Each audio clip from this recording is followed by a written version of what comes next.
Buenos días.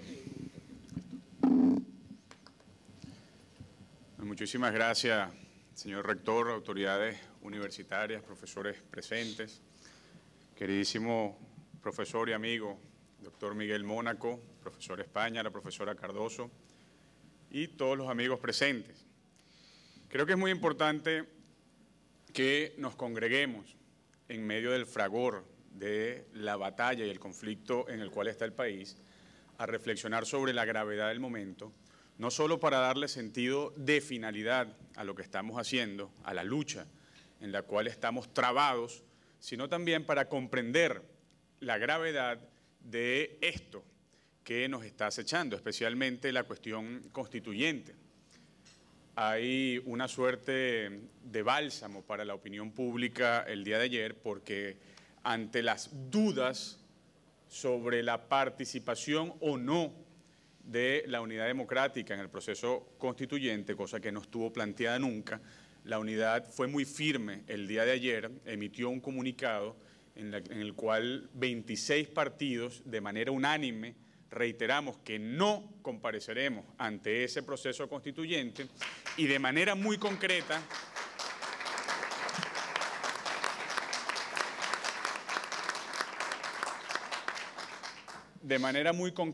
como está corriendo el lapso de las inscripciones de las candidaturas, cosa que es una ficción, de manera muy concreta se señala que inscribir candidaturas sería un acto de complicidad con la muerte y la destrucción de la Constitución. En fin, a mí me toca hablar sobre el qué hacer, sobre qué vamos a hacer, sobre la acción, sobre lo que está previsto en el porvenir.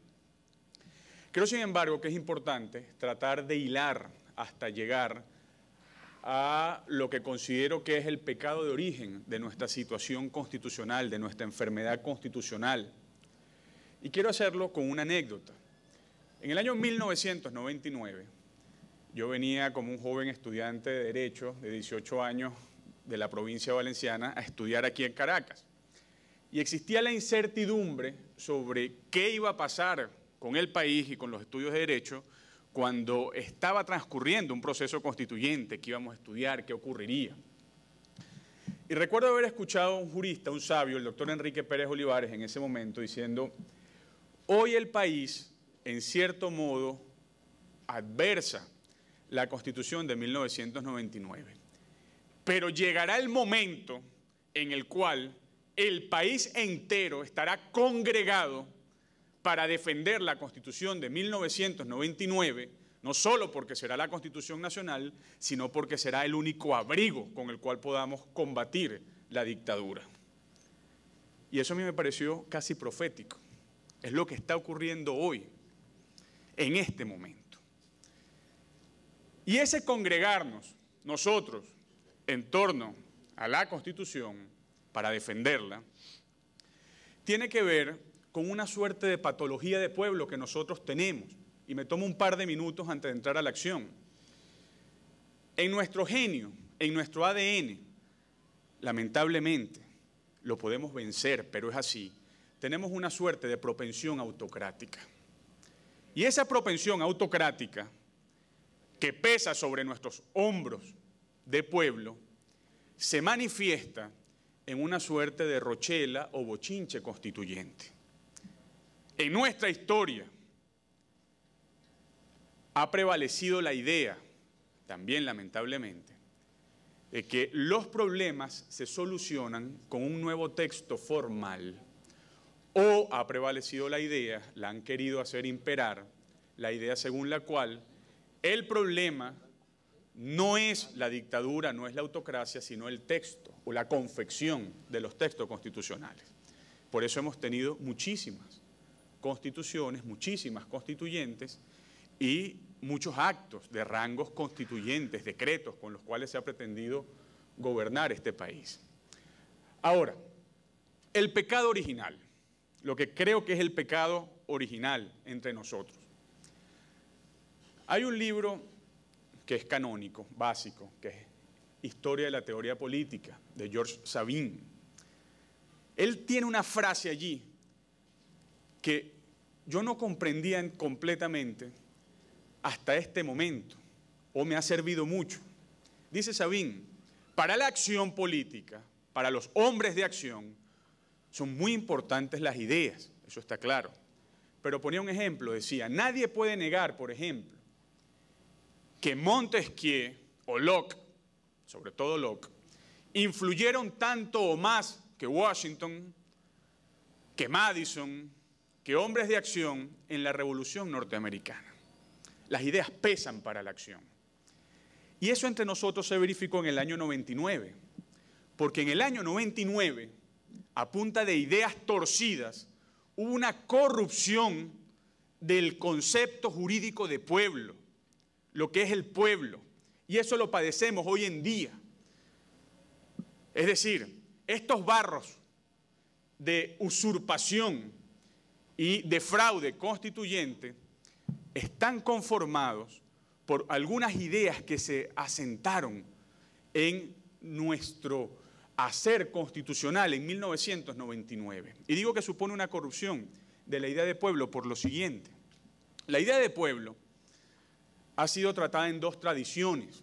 Una primera tradición que podríamos llamar romana medieval, es de Cicerón y de San Agustín. Cicerón y Agustín veían que el pueblo era, textualmente, la muchedumbre congregada en torno a la justicia. Ese es el concepto de Cicerón. Pueblo es la muchedumbre que se agrega en torno a la justicia, no es fuerza bruta, no es mero poder de una turba, es voluntad de poder del todo que se ordena cívicamente.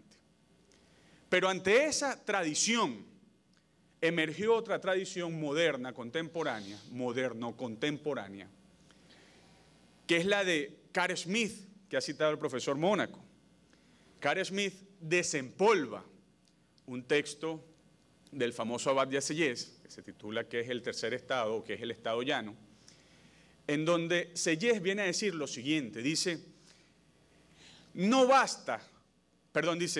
importa lo que la nación quiera, basta que quiera y debe cumplirse su voluntad.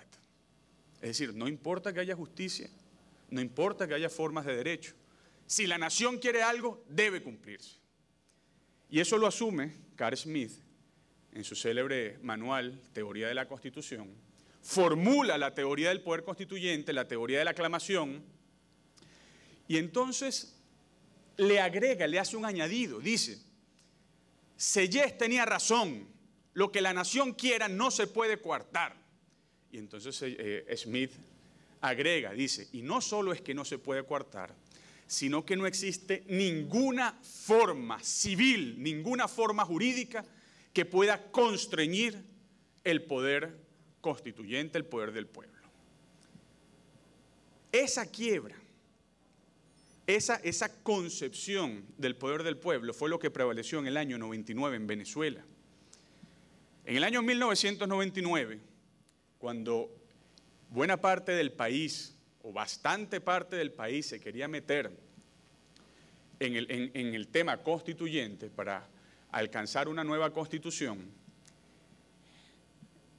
no estaba prevista la constituyente en la Constitución del 61, los teóricos del oficialismo, invocando a Carl Smith, decían que el poder constituyente no podía ser limitado, y la entonces Corte Suprema de Justicia, en sala político-administrativa, dictó una sentencia en donde reconocía el poder del pueblo, pero sí la sometía a una forma civil. El poder del pueblo para convocar una Asamblea Nacional Constituyente, pero sí la sometía a una forma civil. Y esa forma civil era el referéndum consultivo, es decir, que se le consultara a la gente si quería constituyente o no. Y por eso en abril de 99 se convocó a un referéndum consultivo con la iniciativa del presidente Chávez, pero también con las bases comiciales. En este momento, echamos un paso hacia atrás, porque estamos en las tesis de Sayes y de Smith en estado puro, en estado esencial. Es el poder del pueblo sin ninguna forma civil. Y por eso la convocatoria fraudulenta, como explicaba el profesor Mónaco, sin ninguna referencia de consulta a la expresión real del pueblo, que es el electorado. Porque allí también hay dos posibilidades dicotómicas. O se entiende que el pueblo se institucionaliza a través del electorado, y entonces hay Estado constitucional y Estado democrático, o se entiende que el pueblo no es el electorado, y entonces es fascismo porque la voz del pueblo es el caudillo de turno, que es lo que pretende Nicolás Maduro. Dicho eso, viendo el pecado original y viendo la vuelta a esa propensión autocrática, a ese bochinche constituyente en el cual Maduro pretende hacer que el país entre, creo que deben señalarse algunas cuestiones particulares sobre la situación y luego lo que creo que va a pasar o tenemos que hacer. Lo primero es entender que lo que está planteado es un juego entre la ficción y la realidad. La ficción de Nicolás Maduro, que es la ficción de la fuerza, de la violencia, bien sea institucional o bien sea física, porque es tanta violencia la sentencia del día de ayer de la Sala Constitucional como la represión, los metrazos o lo que fuera que estuviese ocurriendo ayer en la calle, es lo mismo. Es violencia por igual, pero en manifestaciones o aristas distintas. Pero digo la ficción versus la realidad porque Maduro no ha logrado meter al país en la cuestión constituyente. No ha podido. Hace 2 semanas Nicolás Maduro declaraba lo siguiente, decía, Venezuela entera está con la constituyente. Bueno, menos la conferencia episcopal, fe de cámaras, los estudiantes, y así enumeró una lista como de 8, y creo que lo mandaron a callar. Y tuvo que callarse. No siga, no siga. Pero es la ficción en la cual quiere vivir Maduro. Y cuando me refiero a la ficción, es muy importante tenerlo en consideración, porque lo que él llama poder constituyente y que quiere convocarlo a su ficción, en realidad está en la calle clamando por la defensa de la Constitución y para que haya elecciones en este país. Con lo cual es un absurdo jurídico, es un absurdo político, entre otras cosas, porque si bien es cierto que el artículo 348 de la Constitución le da iniciativa constituyente al presidente de la República en Consejo de Ministros, es de entender que debe haber legitimidad y autoritas institucional para ejercer esa competencia constitucional. Y Maduro no la tiene. Lo segundo, lo que se avecina. Si ustedes me preguntan a mí, Juan Miguel Mateus, diputado, miembro de un partido político, pero venezolano, yo les digo que la cuestión es que no podemos permitir ni la elección ni la instalación de esa Asamblea Nacional Constituyente. No se puede permitir. Y entonces surgen 2 posturas. Si se permite o si ocurre dentro de la ficción de Maduro, ¿se acaba el país? Unos piensan que sí, otros piensan que no. Yo pienso que no se acaba el país, que no se acaba el país. Tendremos a un país luchando, aunque la película será completamente distinta, pero estaremos luchando. Repito, hay que evitarlo, pero si ocurre, tendremos que seguir luchando. Tercer lugar, la cuestión de la incertidumbre, que es lo que más nos aqueja mentalmente y comentábamos en la mesa cuando desayunábamos. Parte del gran problema que nos aqueja en este momento es que Venezuela es hoy el reino de la incertidumbre. Nadie sabe qué va a pasar, cómo va a pasar y cuándo va a pasar. Pero eso no es excepcional, es gravoso sobre nosotros como pueblo, pero no es excepcional, es algo propio de los procesos de liberación democrática de los pueblos y es algo propio de los procesos de transiciones democráticas. ¿Qué es lo que ocurre? Que en medio del ardor de la lucha política, la incertidumbre hace que nos alejemos de las certezas sobre los tiempos y sobre los resultados finales. ¿Qué va a pasar hoy? ¿Qué va a pasar mañana? ¿Qué va a pasar? No lo sabemos. Y quien diga que lo sé, que lo sabe, yo creo que es un gran impostor. Lo que sí podemos hacer es administrar la incertidumbre con la certeza de la lucha. Tener claro lo que debemos adversar y administrar la incertidumbre para saber que si luchamos, como lucha alguien que está enfermo y lucha por recobrar la salud, pues alcanzaremos la victoria. Luego hay otra cosa que conspira en un sentido contra comprender la gravedad de la situación, pero también es algo malo para Maduro. Maduro ha planteado, o Elías Agua y Germán Escarrá, han planteado la cuestión constituyente como un asunto de meras opiniones o de meras interpretaciones jurídicas. Y Maduro querría que nosotros vayamos al terreno de la opinión a contrastar opinión lícita contra opinión lícita, como dando por lícitas todas las opiniones, como si no existiesen cánones de hermenéutica constitucional o de interpretación de la Constitución, y eso no lo podemos permitir. Pero eso tiene un antídoto, y es lo que explicaba el profesor España. Lamentablemente, no se entiende en profundidad la cuestión constituyente y tendremos que hacer una pedagogía constitucional. Pero eso le da una sencillez a la lucha que es muy importante, porque cuando se le pregunta a la gente, ¿qué opina usted de la constituyente? Las encuestas reflejan lo que decía el profesor España, pero en la calle la gente te dice, tenemos que sacar a Maduro, punto.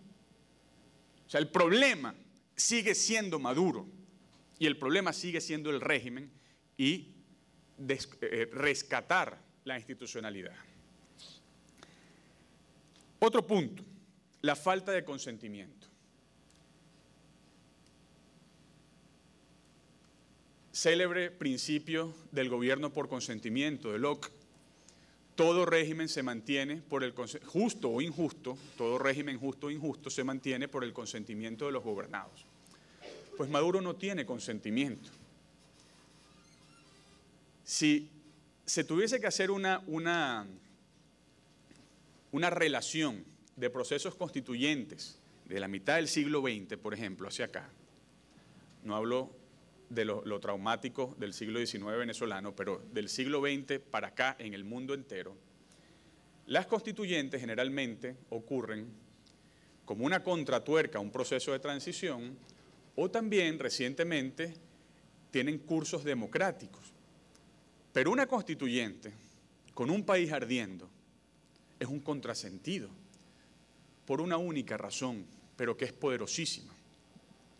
No puede haber consentimiento real en torno a un pacto en una situación de conflicto. No puede haberlo. Y allí está el drama de Maduro, que como sabe que eso es así, entonces usa la constituyente como una imposición, como un medio para dominar, para reequilibrarse en el poder, para tener oxígeno por 20 años. Por cierto, que un oficialista me decía en estos días, bueno, se instala la Asamblea Nacional Constituyente y entonces habrá que pensar sesudamente el nuevo texto constitucional, no vamos a hacer algo precipitado. Ellos quieren una constituyente para redactar la Constitución en 5 años o más. Pero bueno. Después, muy bien, la constituyente va a profundizar la crisis social y económica, pero lo que hace que tema el oficialismo, la constituyente va a servir de caldo de cultivo para que haya más conflictividad social. Punto. Para reavivar la lucha de calle, para reavivar la protesta constitucional y para definir más claramente los objetivos. Entonces, ¿qué pareciera que es lo que nos toca? Uno, la firmeza en la lucha. Yo a mis alumnos les digo, cuando me dicen, ¿cuándo se acaba esto? Digo, no lo sé. ¿Y qué tenemos que hacer? Y entonces le digo, bueno, como hubiese dicho Churchill durante la batalla de Inglaterra, vamos a luchar en el mar, vamos a luchar en la tierra, vamos a luchar en el aire y derrotaremos a los enemigos de Inglaterra.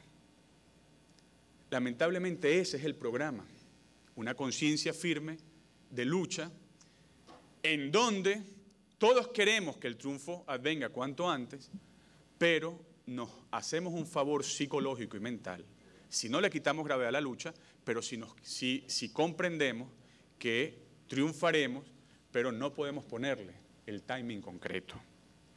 Lo segundo, y ya hablo como diputado, es desarrollar el artículo 333 de la Constitución. Lo ha señalado muy bien el profesor Mónaco. Es un artículo que tiene una cierta reminiscencia de la Constitución del 61, pero que es un artículo que está muy bien medido en sus palabras, en su contenido, en su redacción, porque es el colocar como un deber constitucional a todo ciudadano para reivindicar la vigencia de la Constitución cuando se pretende que pierda vigencia.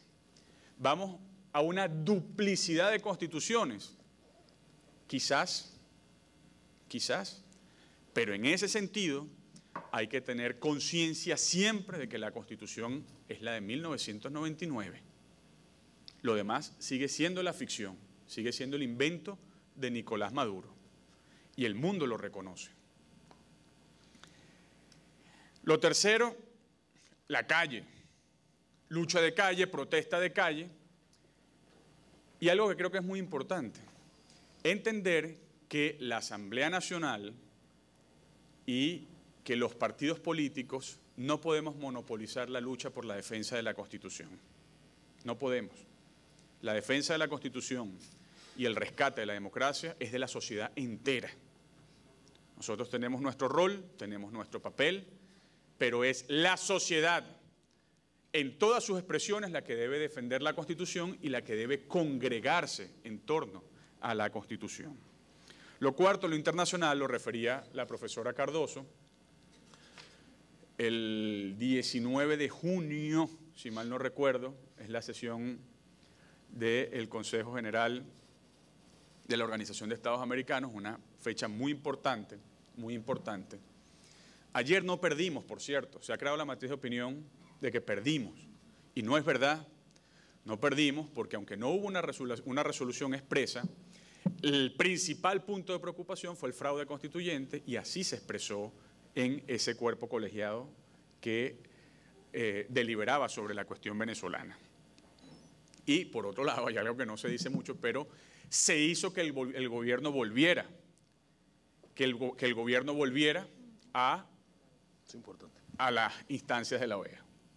O sea, tuvieron que regresar. Tenemos que seguir profundizando las grietas dentro del oficialismo. Y por último, creo ya que con esto cierro, es